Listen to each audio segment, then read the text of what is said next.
Salut tuturor, eu sunt Robert și cum v-am promis în jocul trecut, în videoclipul cu LOL, astăzi mă voi apuca de FIFA 2014. O să fac o carieră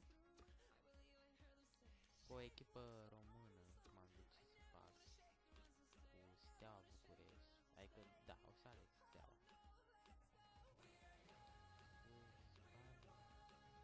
Rusia, România. Bugeturile sunt ok, petrolul 25, Steaua 4. Oricum o să fac niște transferuri mai ciudate, să zic așa. Hai să ne punem și în Europa League, că na, să fie mai interesant. Nu e așa. Trebuie să schimbăm.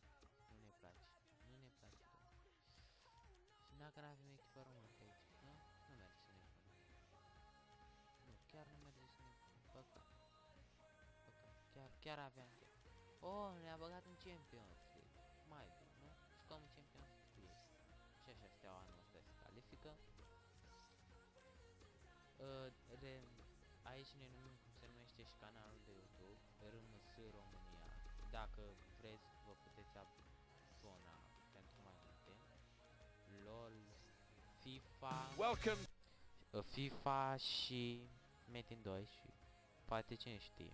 Dacă doriți alte jocuri, puteți să lăsați în comentariu pe YouTube sau pe Facebook. Pagina oficială de Facebook o veți avea în descriere la toate videoclipurile. Ce vreau să vă spun? Nu o să joc toate meciurile. Am decis că ar fi mai fain pentru toți să joc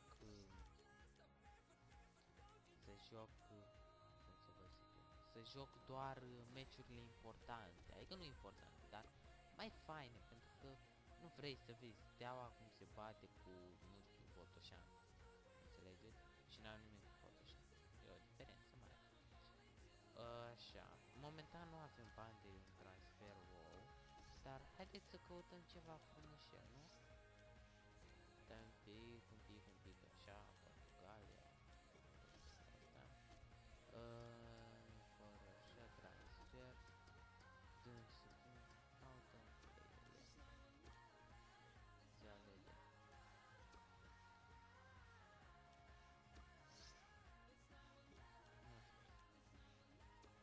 Nu pleci, caut. Văd că nu prea asta multe. Cred că o să aleg aici asta.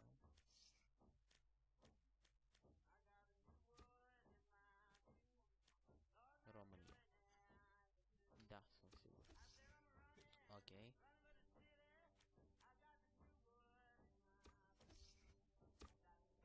Trebuie să caut alt instructor. Bă, aici nu mă pricep. Contract 2 ani. Aici 630. Position an. Tot. Asta cred că e ce vor ei. Nu?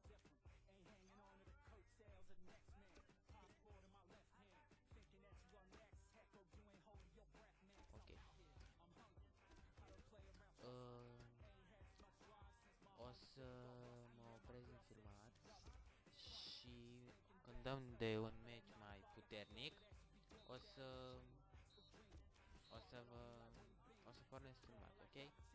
Ok, păi revin imediat. Și am revenit, se pare că primul meci e chiar cupa, dacă nu mă înșel e Super Cupa României, da?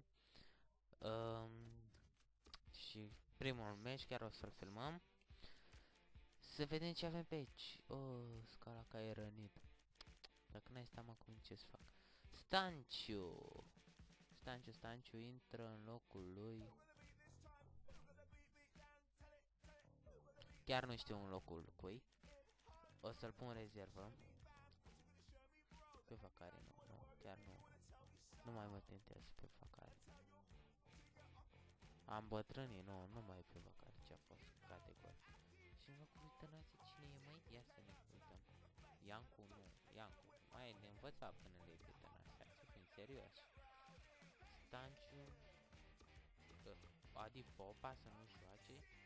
Măi, să mă Chipciu pe partea, măi, Chipciu, știam, a făcut așa, Chipciu joacă pe mijloc. Tarați aici, cam asta e echipa, avem de unde să schimbăm. Ok, play match. Ok, merge un pic cam greu, nu e problemă, nu? Nu? Ok. Play match. Ce avem aici? Game settings, să ne ziceți. Jucăm la profesional. Nu sunt extraordinar de bun. Și asta.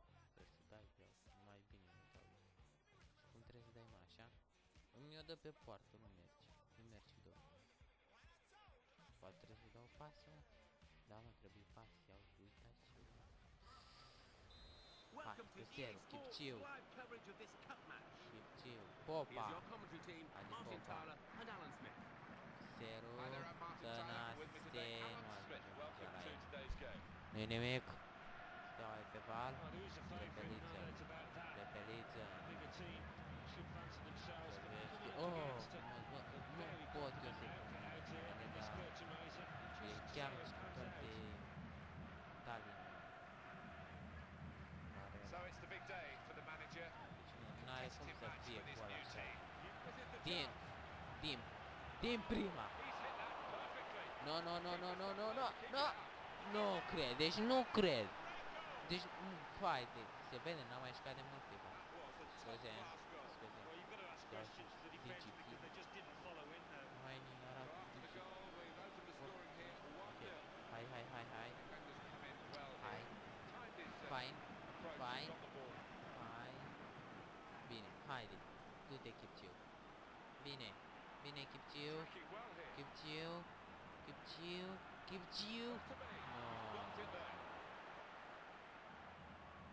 Mai bun Chipciu, nu ce zici.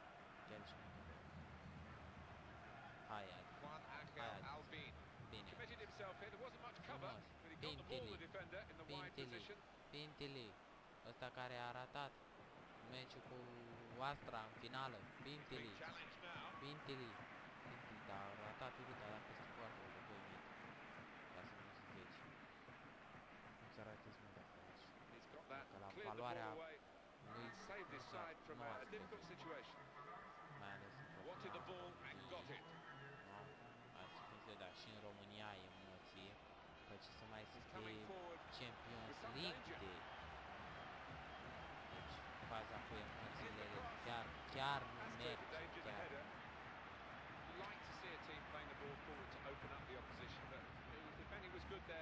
Mi-am unci, că a avut și el emoții, că era finala super cupa și nu a fost în cupa României.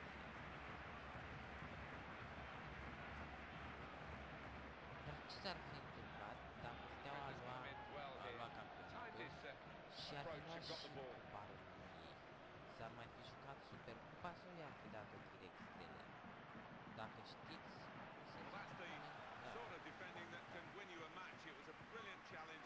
doar fi jucat pe locul 2. Orice e posibil, nu?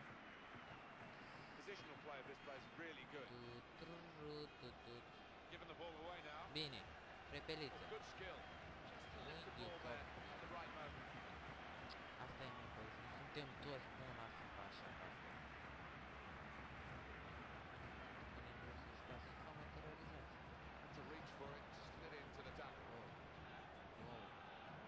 Bine.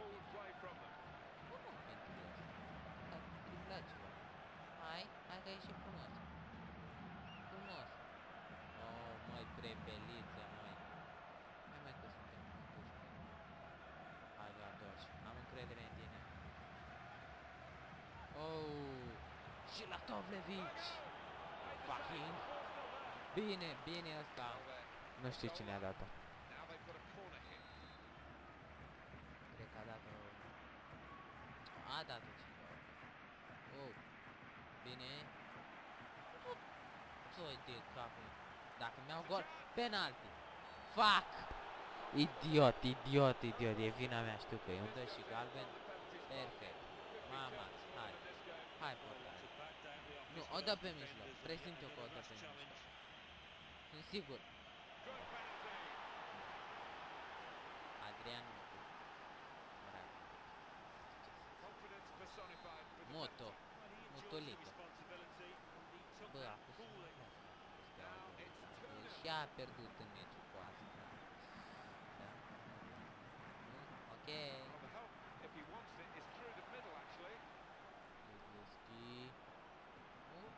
Nu a ieșit mai ce să faci.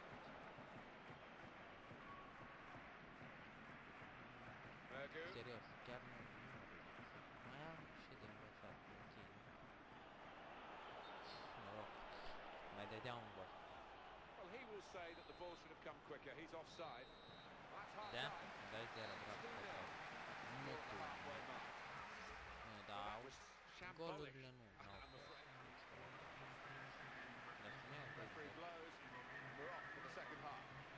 Oricum nu văd ce nu se postez doar victorii. Nu, deci nu mi se pare corect. Nu mi se pare onest față de fans să postezi doar ce câștigi. Postează și pierzi. Chiar dacă ești postează asta.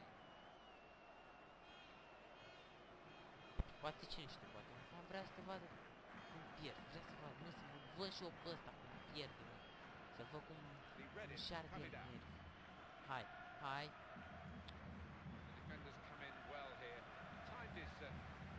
Hai, Gardoș.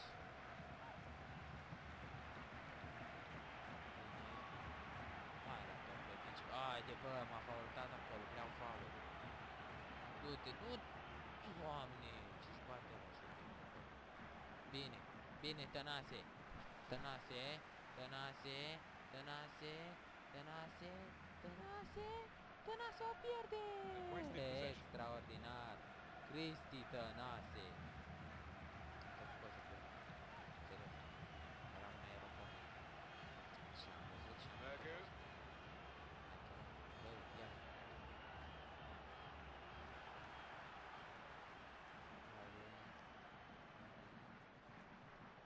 Bine, Tănase. Uite, bă, Tănase, am făcut o poză cu tine și nu joci bine deloc. Dar nu te vând că ai făcut poza.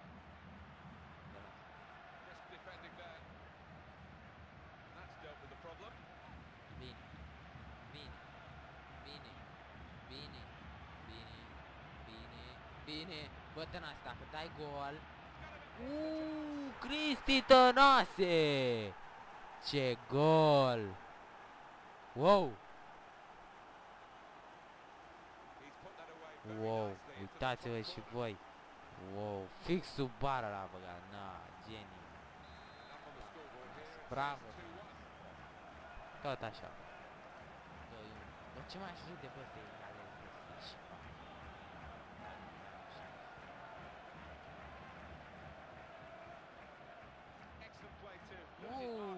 galben.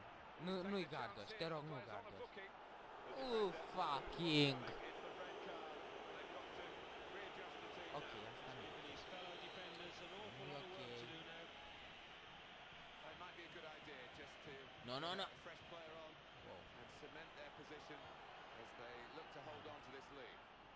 Am încredere în mine, pot să-i bat 50 oameni.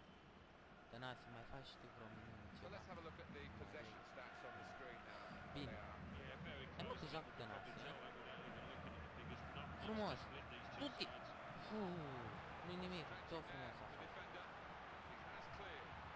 Joacă bine, mă, Tănase.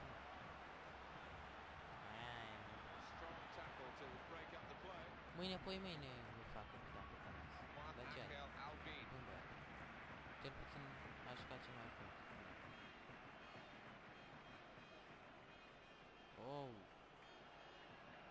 Oricum, în asta, rolul de capitan nu neapărat cel mai bun jucător din echipă. Nu, trebuie să ai pe atitudine de lider.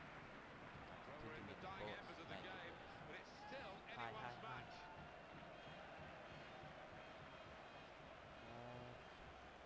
Intili, hai bă că ne trebuie un gol, băi, minutul 81, acum bă.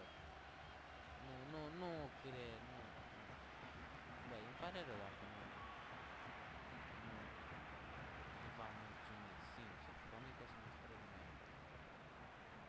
vrut să-mi țin doar promisiunea să fac așa. Uite, hai că ăsta, mai îmi dai și galben. Am vrut doar să-mi țin promisiunea să fac acel video cu Ivan. Și dacă vrei să nu știu să schimb cariera. Da, ăsta e meciul. 3-1 Petrolul. Chiar în care trebuie să le... N-am văzut. Steaua de... Deci și Petrolul e echipă bună. Ce râdeți acolo? Ce vă bucurați? Bine Petrol. Gata cu... Cum o să ziceți? Idiotule, îți dăm report. În FIFA nu îți dă report. Doar dacă intrați pe rol și-mi dați acolo. Câte report? Bine, bine, bine, arată. Haide, frumos. Centrare. Arată. Bine. Nu, nu lăsa. S-a terminat meciul, dacă. S-a terminat meciul. GG, GG, bravo. Dat. Bravo, mă, Petrolul. Câștigăm, mă, cupa asta, e ce să facem. Nu-i, mă, la top level, las, câștigăm la anul. Nu-i problemă. Asta e, mă, ce să facem acum? Ne dăm pumni în cap. Hai să dăm simulare în meciul cu Ceahlău. Să vedem. Hai, mă, te las pe tine, mă. Ia, ce faci? Steaua versus Ceahlău. Și... ne uităm, hai să ne uităm, mă, la meci. Vreți să ne uităm? Hai să ne uităm. Hai. Bine, Pintili! Gol! Steaua, Nu, nu. E, gata, deja... Și căsierul ăla băgam capului. Măi, asta a fost. Voi posta mâine încă un videoclip cu... nu știu sigur, ori cu Metin 2.ro, o să vă arăt contul meu. Nu e așa super, e chiar mititel, vreau să-l fac mare cu ajutorul vostru. Nu cu ajutorul vostru, împreună cu voi. Ok, deci mâine va fi postat un nou videoclip. Dacă vreți, chiar mi-ar prinde bine să vă abonați și să dați videoclipul mai departe, sincer. V-am spus, pe pagina de Facebook o voi pune în descriere și mulțumesc că m-ați urmărit. Eu sunt Robert și pa!